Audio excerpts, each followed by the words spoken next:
Nestled among the rolling hills of southeastern Ohio, Guernsey County is the kind of place that moves at its own pace. Life here has a rhythm all its own, a slower one shaped by seasons, family roots, and old-fashioned values. The air is often thick with the scent of soil and wood smoke, and the nights are quiet save for the croak of frogs or the distant howl of a coyote. It is a part of Ohio that rarely makes headlines, a region where people work hard, know their neighbors, and where the passing of time feels gentle. On a small road just outside Quaker City, in a modest ranch-style home framed by trees and fields, lived Jack and Linda Myers. To most, they seemed like any older couple enjoying the later chapters of a long life. But to those who knew them well, they were more than ordinary. They were anchors. Jack, with his white hair, kind eyes, and deep voice, had spent his life working with his hands. In his younger years, he'd labored in the oil fields and worked construction. He was strong in body and character, a quiet man with a ready smile who enjoyed the simple pleasures of home. Linda, by contrast, was the more outgoing of the pair. She had a spark in her, the kind that made her friends feel welcome and her family feel safe. She was practical, nurturing, and known for her home-cooked meals. Together, they had built a life on trust, resilience, and a love that had endured decades. Their home was more than shelter. It was a haven. Warmth radiated from every corner. The furniture was well-loved, the kind you could sink into after a long day. Family photos lined the walls and crowded the mantel. Holiday decorations came out with enthusiasm, and the smell of coffee or baked bread often lingered in the air. There was always a place at the table, a bed if you needed one, and a pair of listening ears. For Jack and Linda, family meant everything. In recent years, they had taken on a new role, one many would consider overwhelming at their age. They were raising their great-grandson, Dameon Huffman, a lively and sensitive 4-year-old boy with blonde hair and bright eyes. Life had dealt Dameon a difficult hand early on. His mother, the granddaughter of Jack and Linda, had struggled with personal issues that left her unable to provide a stable environment for her son. The Myerses didn't hesitate. They stepped in, as they always had for their family. It wasn't easy raising a young child again in their 70s, but they did it without complaint. They made sure Dameon had what he needed. His days were filled with books, laughter, and bedtime stories. He was enrolled in preschool, and Linda especially took pride in preparing him for the structure and curiosity of learning. Jack was a steady presence, patient and dependable, the kind of grandfather who showed love not with grand gestures, but with the small, daily acts that build a child's world. The community admired them for the sacrifice, though they never saw it that way. They simply did what was right. Their neighbors respected them, not only for the life they had built, but for their unwavering sense of duty. They were the kind of people who still waved at passers-by, who helped a neighbor repair a fence, and who believed in God, family, and decency. April 5th, 2003, was a Saturday, and it started like any other. The weather was mild for early spring. The trees were still bare, but tiny green buds had begun to push through the tips of branches. Jack and Linda spent the day at home, tending to small chores. Linda cleaned the kitchen, humming as she went about her work, while Jack fixed a loose gutter on the back porch. They talked about what to plant in the garden this year. Tomatoes for sure, maybe some beans. They were simple conversations, the kind that make up a lifetime. Inside, Dameon played with his toys on the living room floor. He had a small collection of action figures and was especially fond of a plastic dinosaur he carried almost everywhere. He had been drawing earlier that morning, and Linda had tacked his crayon scribbles on the refrigerator with pride. Later that afternoon, they visited with a neighbor briefly. Jack offered to help him patch a leaky pipe the following week. Linda talked about the upcoming Easter holiday and how she was excited to surprise Dameon with a basket of treats. They returned home before sunset. It was the kind of day that felt safe and ordinary. Nothing remarkable, but it would be the last peaceful day they would ever know. That evening, Jack sat in his favorite chair, flipping through channels on the television while Linda bathed Dameon. She always used the same strawberry-scented shampoo, and after she dressed him in his pajamas, She wrapped him in a blanket and let him sit on her lap for a few moments before tucking him into bed. She read him a short story, kissed his forehead, and promised him pancakes in the morning. He fell asleep quickly, as children do when they feel safe. The clock ticked on. Jack and Linda settled into their nightly routine. She washed a few last dishes. He turned off the porch light. Their house was dark except for a small lamp in the hallway and the faint blue glow of the TV. Outside, all was still. The stars blinked above, and a light wind rustled the trees. There was no warning. No sign that danger was close. No indication that someone harbored the kind of violence that could shatter a peaceful life. But as midnight crept closer, so did evil. Morning arrived slowly on April 6, 2003. The skies over Guernsey County were overcast, casting a dull, gray light over the quiet countryside. As families across the region began waking, attending church, or preparing Sunday breakfasts, nothing yet seemed amiss at the modest home of Jack and Linda Myers. From the outside, everything appeared still. No signs of distress. No broken windows or doors ajar. But inside the house, something unspeakable had taken place. Something that would shatter not only a family but the entire community. The first indication that something was wrong came not from the home, but from the road. Around 7:45 a.m., a woman driving along Pioli Road spotted a small child walking alone. His blonde hair was tousled.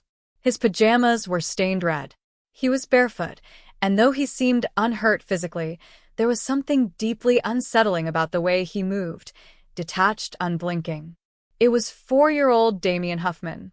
The woman pulled over, immediately concerned. She asked the boy his name, where he lived, and what had happened. But Dameon could only give fragmented answers. He seemed confused, as though caught between reality and some dark place his young mind had not yet processed. He said something about his grandparents. Something about blood. Something about a man. Alarmed, the woman contacted the sheriff's office. When deputies arrived, they quickly identified Dameon and traced him to the Myers residence, just up the road. What they found upon entering the home would stay with them forever. The house was quiet, but it no longer felt safe. There was no smell of coffee or the sound of cartoons from the living room. Instead, there was silence and the metallic tang of blood hanging in the air. In the bedroom, they discovered the lifeless body of Jack Myers, slumped over on the bed, shirtless, with severe trauma to his head. Blood had soaked into the sheets and pooled on the floor. Just feet away, on the same bed, lay Linda Myers. She had suffered massive head injuries as well. It appeared both had been struck repeatedly with a blunt object, later identified as a hammer. The violence was intimate, personal, brutal beyond comprehension. These were not random injuries. These were acts of rage, carried out with chilling precision. Crime scene analysts would later piece together more details. There were no signs of forced entry. No broken locks. No shattered windows. Nothing had been taken. This was not a robbery gone wrong. It was something else entirely. Something darker. The bedroom had been the primary crime scene, though blood trails suggested movement. There were partial footprints. A child's blanket, streaked with red. In the hallway, investigators found smudged handprints low on the wall, marks that seemed to indicate Dameon had wandered the home in the aftermath. In the living room, the television was still on, casting flickering images onto a blood-stained carpet. But it was the child himself who carried the most haunting evidence of what had occurred. Dameon had been present during the killings. Of that, there was no doubt. His pajama bottoms were saturated with blood. Small flecks of brain matter were found on his clothing, proof that he had been mere feet from the attack. Yet he bore no injuries himself. Physically, he was untouched, but his mind had endured a trauma no child should ever face. At the sheriff's office, he was gently questioned, though law enforcement quickly understood the limits of what he could convey. He spoke in fragments. There was a man, he said. He hit them. He couldn't name the man. He couldn't describe him clearly. He didn't know how long it had lasted. What he didn't know was that his grandparents were hurt and that they weren't waking up. The image of Dameon sitting in the interview room remains one of the most harrowing moments in the case. A small boy, still in bloodied pajamas, clutching a juice box with trembling hands, surrounded by adults who understood more than he could. He asked for his grandma. He asked when they could go home. He didn't yet understand that home was gone, and nothing would ever be the same. The shock waves moved quickly through Guernsey County. News of the double homicide spread by late morning, first whispered among neighbors and later blasted over the evening news. People who knew Jack and Linda couldn't believe it. They were beloved. They had no enemies. Why would anyone do this? Who could carry out such carnage? It felt impossible. At the local diner, conversations turned somber. At churches across town, prayers were offered. Some residents locked their doors for the first time in years. Others wept openly, particularly those who had known Dameon and had seen Linda bringing him to church or school just days earlier. Investigators secured the crime scene and began canvassing the area. They spoke to neighbors, asking about unusual activity. Some mentioned hearing a car late at night, but no one had seen anything definitive. There was no surveillance footage. This was rural Ohio, where homes were spaced far apart and security cameras were rare. Yet it was clear from the start that this was not a random crime. It felt calculated, targeted, and most disturbing of all, it had occurred with a child present. Theories began to form. Had someone from the family's past come back to settle a grudge? Was it related to Dameon's biological parents? Had Jack or Linda witnessed something they shouldn't have? As for Dameon, he was placed in the care of relatives. He would undergo several forensic interviews over the next few days, always under the guidance of child psychologists trained to work with trauma victims. His story remained frustratingly vague. He remembered being asleep. He remembered hearing noises. He remembered hiding, maybe under a bed.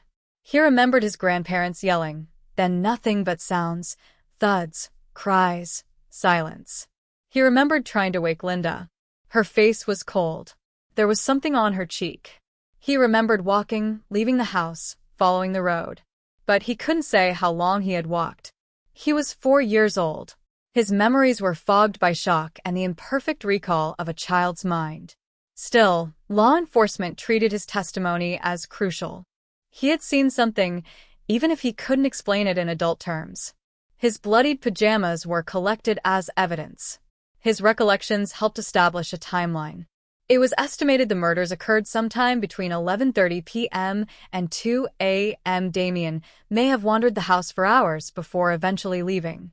That walk down the road may have been driven by a child's instinct to seek help, or simply by confusion. Either way, it saved him. Autopsies later confirmed the cause of death for both Jack and Linda Myers to be blunt force trauma.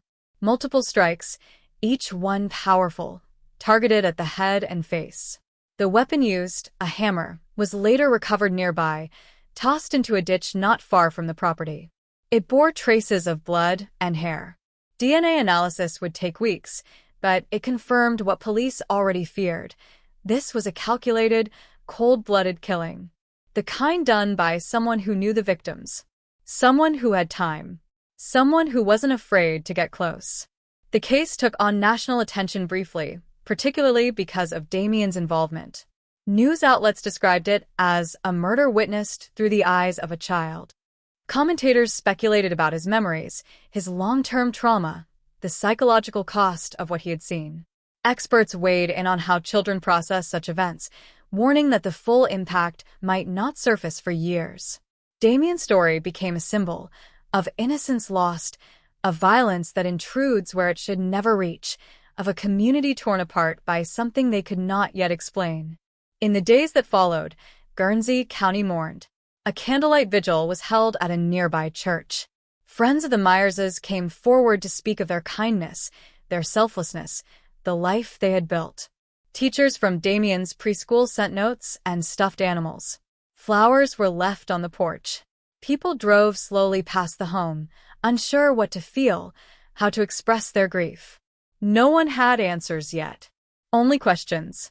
And at the center of it all was a child, caught between horror and survival. The investigation into the brutal murders of Jack and Linda Myers began with a community in shock and a child, Dameon Huffman, as the sole witness. Despite his young age, Dameon's fragmented recollections provided the first leads. He mentioned a man with a beard and described a loud boom, which investigators interpreted as the sound of gunfire. These details, though limited, were crucial in guiding the initial stages of the investigation. Law enforcement agencies, including the Guernsey County Sheriff's Office and the Ohio Bureau of Criminal Investigation, collaborated to piece together the events of that tragic night. They conducted extensive interviews with neighbors, family members, and acquaintances of the Myers family. Through these interviews, they learned of the Myers' ongoing custody battle for Dameon, which had created tensions with certain family members. This information shifted the focus of the investigation toward individuals who might have had a motive rooted in familial disputes. A significant breakthrough came when investigators received a tip about two brothers, Chad and Christopher Long, who were known to have a contentious relationship with the Myers family. The Long brothers had a history of criminal activity, including theft and drug-related offenses. Their association with Terry Roush, another individual with a criminal background, further raised suspicions. Witnesses reported seeing the trio together on the night of the murders, and their alibis for that evening were inconsistent. Investigators delved into the backgrounds of the Long brothers and Roush, uncovering a pattern of escalating criminal behavior. Chad Long had previous convictions for burglary and assault, while Christopher Long had been involved in drug trafficking. Terry Roush's record included armed robbery and possession of illegal firearms. The trio's criminal histories, combined with their known animosity toward the Myers family, positioned them as prime suspects. Forensic evidence from the crime scene further implicated the suspects. Fingerprints matching those of Chad Long were found on a window pane, suggesting forced entry. Additionally, DNA samples collected from the scene matched profiles of both Christopher Long and Terry Roush. Ballistics analysis confirmed that the shotgun used in the murders was linked to a weapon previously owned by Roush, which he had reported stolen months earlier. As the evidence mounted, law enforcement officials arrested Chad and Christopher Long, along with Terry Roush, charging them with the murders of Jack and Linda Myers. During interrogations, the suspects provided conflicting accounts of their whereabouts on the night of the crime. Under pressure, Chad Long eventually confessed, detailing how the trio had planned the attack out of resentment over the custody dispute. He admitted to entering the Myers' home with the intent to intimidate, but claimed the situation escalated beyond their control. The trial garnered significant media attention, with the community closely following the proceedings. Prosecutors presented a compelling case, highlighting the forensic evidence, the suspects' criminal histories, and Chad Long's confession. The defense attempted to cast doubt on the reliability of the forensic analyses and question the validity of the confession, suggesting it was coerced. However, the jury found all three defendants guilty, and they were sentenced to life imprisonment without the possibility of parole. The resolution of the case brought a measure of closure to the community and to Dameon Huffman, who, despite his young age at the time of the murders, had played a pivotal role in the investigation. His courage in recounting the traumatic events provided the initial leads that ultimately led to the apprehension and conviction of the perpetrators. The courtroom was tense as the trial of Greg Myers commenced, drawing the attention of the Guernsey County community and beyond. The prosecution charged Greg with 2 counts of aggravated murder and 1 count of aggravated burglary, each accompanied by multiple specifications, including the use of a firearm and the commission of multiple homicides during a single course of conduct. Justia law. The prosecution's case was built on a foundation of forensic evidence, witness testimonies, and Greg's own statements. They presented DNA evidence linking Greg to the crime scene, including blood spatter on his clothing and fingerprints on the murder weapon. Ballistics experts testified that the bullets recovered from the victims matched the firearm found in Greg's possession. Additionally, the prosecution highlighted inconsistencies in Greg's alibi and his financial motives, noting that he stood to inherit the family farm upon his father's death. A pivotal moment in the trial was the introduction of Dameon Huffman's recorded statements. Although only 4 years old at the time of the murders, Dameon's recollections provided a chilling account of the events. He described being awakened by loud noises and seeing a man with a gun in the house. His testimony, delivered through a recorded interview to avoid the trauma of appearing in court, had a profound impact on the jury and underscored the brutality of the crime. The defense faced an uphill battle, attempting to cast doubt on the prosecution's evidence and suggest alternative theories.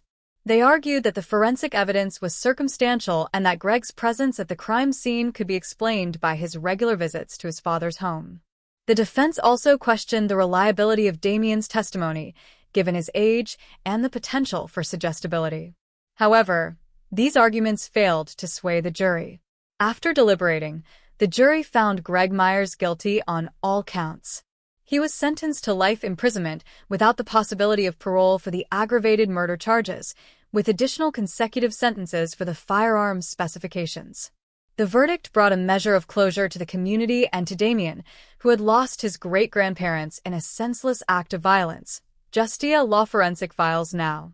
The trial highlighted the emotional toll such crimes take on surviving family members and the community at large. It also underscored the importance of meticulous investigative work and the resilience of a young child whose courage helped the tragic murders of Jack and Linda Myers in Guernsey County, Ohio, left an indelible mark on the community, forever changing the lives of everyone involved. For Dameon Huffman, the 4-year-old great-grandson who had witnessed the brutal killings, the aftermath was a journey marked by profound trauma, emotional recovery, and the struggle to reclaim a semblance of normality. The case raised significant questions about the psychological toll of witnessing violent crimes at a young age and the long-term consequences for children in such horrific circumstances. In the immediate aftermath of the murders, Dameon was found wandering in blood-stained clothes, the chilling evidence of the horrors he had witnessed.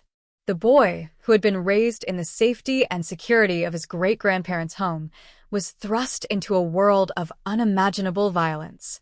His mind, still innocent and impressionable, struggled to comprehend the magnitude of what he had seen. Over time, the weight of the memories would prove to be a burden that would shape the rest of his life. Psychologists and child development experts have long recognized the long-lasting impact of trauma on young children. In Dameon's case, his memories were fragmented, but the images of his great-grandparents' deaths would haunt him for years to come. As he grew older, Dameon faced the difficult task of processing the violence he had witnessed and finding a way to cope with the psychological scars left by that night. Childhood trauma manifests in many forms. For Dameon, the signs of PTSD, flashbacks, nightmares, and emotional numbness were all too real. He was unable to sleep through the night for weeks after the incident, his mind replaying the violent scene over and over again.